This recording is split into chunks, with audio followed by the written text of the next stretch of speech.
வர செவ்வாய்க்கிழமையை தவற விட்டுறாதீங்க. அன்னைக்கு தான் பரணி நட்சத்திரம் வருது. அன்று ஏற்றப்படக்கூடிய தீபம் தான் பரணி தீபம். நம்ம வாழ்க்கையில தெரிந்தோ தெரியாமலோ பல பாவங்களை செய்திருப்போம்.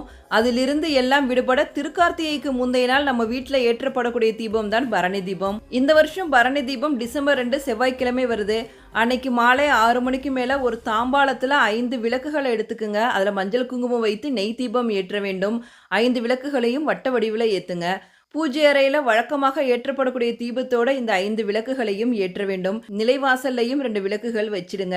முடிஞ்சா வீடு ஃபுல்லாமே அன்னைக்கு விளக்கேத்தலாம். ரொம்ப ரொம்ப நல்லது. ஆனா திருவண்ணாமலையில திருக்கார்த்திகை அன்னைக்கு அதிகாலையில பரணி தீபம் ஏற்றுவாங்க.